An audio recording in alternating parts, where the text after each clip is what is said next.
From Ice Poseidon being permabanned after being swatted off a plane, Yeah. Stand up. to Sneako getting removed by YouTube for his toxic commentary. You can tell by the way she's talking that she hasn't been properly in a long time. Here are 7 banned YouTubers and where they are today. Starting off with SteveWillDoIt, whose YouTube presence immediately ended after one accidental mistake. SteveWillDoIt's journey to fame started on Instagram in 2017, where his outrageous stunts made him a social media sensation, but it was YouTube where he worked the hardest. By 2019, he had joined Nelk Entertainment before launching his channel, which quickly grew to over 4 million subscribers. But while he was known for his challenges, he was also watched for his gambling content, which he did legally in 2022 as he was paid to promote it by Stake.com, a cryptocurrency casino company. Alright, we're just broke even. Little did he know that it would turn his life around. On August 1st, 2022, he made an Instagram post that surprised his followers. Steve didn't reveal the full story behind the sudden permaban until almost a month later. I post gambling clips on my second channel, which you're allowed to do. You're allowed to show yourself playing stake.com. You're allowed to do it and post it on YouTube. You're allowed to say, I'm on stake. Hey guys, I'm playing on stake right now. And you're allowed to do that. But if stake.com is in the video, your channel, they delete the video, right? It turned out Steve's editor made an error and forgot to cover the URL. But that wasn't the only reason why he got banned. My mistake was I went on my main channel and promoted my second channel. The whole issue I have with this is that they're gonna delete my entire channel, which is my life. Because it's all because of stake.com being that's what happened. On your second channel? On the second channel. When the news broke out, even Mr. Beast, whom SteveWillDoIt was often compared to, questioned YouTube's policies. That one feels a little weird because obviously they have to give you 3 strikes. And as far as I know, he was just gone. Gone. Yeah, that didn't really make much sense. Now, Steve still hasn't gotten over the ban, claiming that it changed him. To be completely honest, it's just I don't feel creative / I really don't want to be on camera. I guess I'm a bitch because when my YouTube was taken from me. Nevertheless, he continues posting the same content, just on Kick instead of YouTube. But unlike SteveWillDoIt, who abandoned YouTube after his ban, LeafyIsHere still keeps trying to return to the platform. In 2016, LeafyIsHere grew his following to over 5 million subscribers, and it was mainly because of how he roasted other YouTubers. I'm gonna be real with you, dude. I'm gonna give you the hard truth. You look fucking ridiculous, dude. But everything would change after he targeted Tommy NC 2010, a YouTuber with autism. It's always good to do a good deed every single day. And even though, no one expects you to do it, you should, because isn't that right, ma'am? Yes, it is. So, ma'am, you know what I'd like you to do? Go out and do something good for somebody. Look, I don't mean to be that fucking saint of YouTube that tries to nitpick at people trying to find an excuse of why they're a complete shit, but like this dude is already cringy enough. He is vlogging in the middle of a parking lot with a fedora on, okay? But this whole situation that he's creating is just really cancerous and fucking obnoxious. This video drove Leafy's fans to supposedly harass Tommy, prompting him to release a response video. Some people are threatening my life, threatening my family. And all I wanted to do was inspire people. Because of this, other content creators started calling Leafy out for his lazy content. If you look at Leafy's channel, all he does is make fun of kids and vulnerable people, like Joey's World Tour. There's no sport in making fun of these people. It's just sad. They don't need to be made fun of. And now that Leafy's channel has blown up, he's sending millions of kids to just harass these people. Leafy is horrible at criticizing people. I don't know if it's because he tries to make a video every day or if he's just that fucking awful. Prompting the soon-to-be banned YouTuber to defend himself. You guys know that one person in school that makes jokes and with everybody? But of course, when someone makes a joke about them or makes a joke that they don't like, they now no longer know what a joke is and they freak the out. Well, this man right here is pretty much 100% not that kid at all. This response, however, backfired. Leafy lost over 100,000 subscribers and as a result disappeared from YouTube. He would come back 2 years later, but only to insult iDubbbz again. iDubbbz is a cock. Yes, my fan base, it's true. When that didn't get much attention, he started targeting Pokimane with a 5-part series another 4 months later. 80% of Pokimane streams is just her watching videos, adding actually nothing to what she's watching whatsoever. Unfortunately for him, instead of getting viewers, he got banned. The same year, Leafy tried to recover on Twitch, however, he got quickly banned. Even on X, his account was suspended. And as of 2025, his last activity was on his Instagram account. But while Leafy turned from a YouTube star to someone irrelevant because of content, Ice Poseidon would follow the same path, but because of his continued degeneracy. Ice Poseidon was famously known on Twitch as a chaotic IRL streamer in the early 2010s. But most of the time, he was swatted during his streams because of his toxic fan base who kept trolling him. They wanted to say hi. Okay, hi. Okay, so... Thanks, man. Thanks, dude. Thank you. Unfortunately for him, the trolling also led to his permanent ban in April 2017, as someone made a false report that he was carrying an explosive while inside a plane. Oh. Yeah. Stand up. Of course. Despite this Twitch career-ending incident, he tried to make a name for himself on YouTube, but instead of choosing a better path, he doubled down on controversy, launching his crypto project CX Coin in 2022, only to get exposed by CoffeeZilla. Famous live streamer Ice Poseidon just scammed his followers for up to $500,000. Worse, when CoffeeZilla asked him to return the money, his response enraged fans. Yeah, I could give the money back. It is within my power. But I'm going to look out for myself and not do that. Sadly, he got away with 0 legal consequences and continued his chaotic streams with Kick, doing a multi-international subathon. And as expected, Ice got involved in a series of controversies, like getting in an altercation with the now late streamer Vex in Japan. I think you should pay me. Wait. Bro. I really do. I already told you $400. I mean, what do you just get? Why are you negotiating? Actually, man. What do you mean? Why negotiating? This is money. This is like, what are you so angry about? He also got arrested in Thailand because of a disrespectful stunt. I'm being held in Thailand for the actions that I've done a few nights ago at a hotel in Bangkok, Thailand. After he was released, it looked like he didn't learn his lesson, because early in 2025, he was once again under fire for encouraging Japanese women to insult the Yakuza. Gay.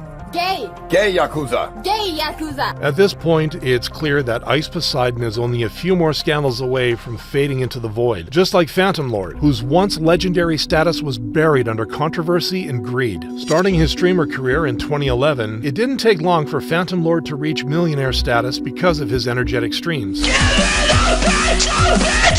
But at the peak of his success, he would be involved in a shocking controversy. In December 2013, hacker group Derp Trolling launched a series of distributed denial of service, or DDoS, attacks targeting major gaming platforms. But instead of alerting the authorities, Phantom Lord made a deal with the hackers on air while playing Dota 2, saying, quote, "If my team wins, we'll keep going. But if my team starts to lose, they're bros, take this ish down." He also talked about his involvement with the DDoS attacks. Everything I played was taken down. Like Dota 2, how I was like so jokingly, if we win this game, they might stay up. It didn't matter if I said that or not. Him or they've been still causing trouble throughout the day. There was nothing I could do. But fans knew Phantom Lord was downplaying the situation based on the proof of his interactions with the hacker. Phantom Lord seems just as culpable as Derp in this situation. They're both getting exposure from this event as they work with each other to DDoS games that Phantom Lord streams. Considering both sides are making money off this, it's easy to see why they're continuing. As for the hacker behind the attacks, he was the one who ended up in prison. Nevertheless, it didn't stop Phantom Lord from finding another way to make money. In 2013, he explored CSGO skins and opening cases, which led to over 1 million views. Then, in 2015, he started promoting a gambling website called CSGO Shuffle, only for esports journalist Richard Lewis to expose him a year later in July 2016. Phantom Lord is the owner of CSGO Shuffle. That on top of that, he has gambled exclusively with house money taken from the business. That he has also held meeting with other betting sites to discuss methodology, and also that he has asked Joris, the site coder, for percentages of rolls to increase his outcomes of winning and or losing as he wants to do appropriately for his own personal gain. Following Twitch's sudden ban and waves of backlash due to the accusations, the streamer would release a statement. I'm really sorry where things ended up. To the people that care about me, the people that love me, to my fans, you know, I'm sorry for all of this. This is gonna be the hardest point I have to work in my entire life. I recognize that. I gotta earn back your trust. I have to earn back the respect of the community. As of 2025, Phantom Lord's stream accounts remain inactive, suggesting he's now protecting himself from the public eye. Unlike GreekGodX, who, despite numerous bans, still does everything in his power to maintain his online presence. In 2017, GreekGodX, real name Dimitri Antonatos, was one of the biggest streamers on Twitch because of his lively personality. He was also praised for his inspiring weight loss journey. I physically have to get surgery to remove this. I feel great. I feel healthy. But in June 2022, the public perception would change when he made a sexist rant during a live stream. If you want to date me, you better believe I will be even if you're streaming, you're going to have to stop streaming. Streaming is ended for you. Your career is done, okay? I will stream while you cook for me and you clean for me and you look after the children while I gain all the money and I give it to you and I give it to our children for a healthy, secure life, okay? That's how I want to run my life. Worse for him, Twitch banned him for 3 days, leading the streamer to apologize. Just wanted to say I'm sorry. I'm unbanned and I just want to say I'm sorry. I'm sorry for not giving a fuck. And he really did prove he didn't care, because just a month later, he mocked an Asian family during an IRL stream. And despite that event leading to a ban, Greek denied being racist and even unknowingly doubled down a year later. Wait, are you kidding me? Wait, what? I got banned. Calling the decision weird, he immediately connected with fellow streamer Coconut B, only for him to get some real talk. Turns out it was his chat's doing. I know this chat isn't you, Greek, but like you need to moderate your chat because they reflect off your behavior. And like you needed this event and you were getting back in good races with so many people, but you it up, bro. You because you pushed the envelope too much and now you're barred from this event. And like, you might be barred from future events too. Despite the numerous Twitch bans as of 2025, GreekGodX continues to stream as if nothing happened, but his audience has noticeably shrunk, averaging less than 4,000 viewers per stream. And at this rate, he might just be a few controversies away from getting a permanent ban, much like what happened to Sneako, whose controversial views got the best of him. After focusing on game content as a teenager in 2013, it was 2 years later when Sneako rose to fame because of his philosophical and introspective thoughts. The reality is most of us are going to spend our lives wondering how everyone else is going to see us instead of improving ourselves for ourselves. And 1-minute podcasts. Do you matter? Yes, I matter. Do you matter? But that would entirely change when he grew older, as he started having controversial views in 2021. I feel like you should try and see your girl get down. No, I think you should try. I think it will really test your ego. It's going to test your masculinity. Unfortunately for him, his confidence in saying whatever he wanted online resulted in an irreversible outcome. In October 2020, Sneako got strikes for spreading misinformation about COVID-19 and the 2020 US elections. But what led to the permanent ban was his inappropriate reaction video towards Chad, a female YouTuber. This feminist garbage hides the fact that she's attracted to that guy making the videos. It is what it is. Girls, you could vouch for it. You know it's true. She would.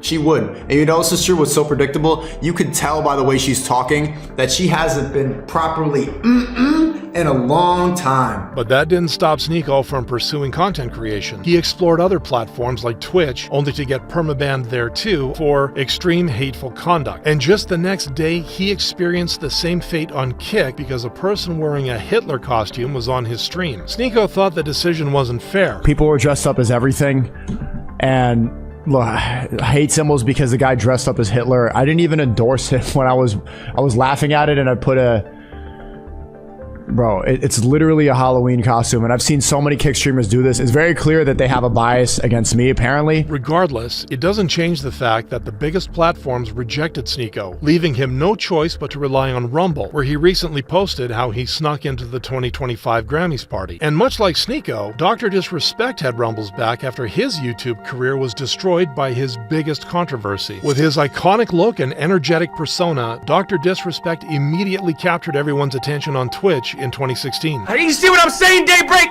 Wake up! What are you gonna do? Give this guy a 24-hour ban? As his fame skyrocketed with the rise of PUBG, he won the Esports Industry Award for Streamer of the Year in 2017. When I started my channel, I had no idea what I was getting into. It was just having a good time. Let's just do our thing. But a year and a half later, I realized a lot of things. I realized I've provided an outlet for a lot of people that are dealing with a lot of hardships. And it makes me proud. But in June 2020, his legendary status changed when Twitch suddenly permabanned him. Worse, even Dr. Disrespect himself supposedly didn't know the reason why. But on June 22nd, 2024, an ex-Twitch employee leaked allegations that his ban was due to inappropriate texts to an underage fan, to which Dr. Disrespect quickly responded. No wrongdoing was acknowledged, and they paid out the whole contract. 3 days later, however, Dr. Disrespect would express taking an indefinite break from streaming. I don't know how long, you know, I know for my vacacion, how long my vacation is, but you know, maybe I extend that.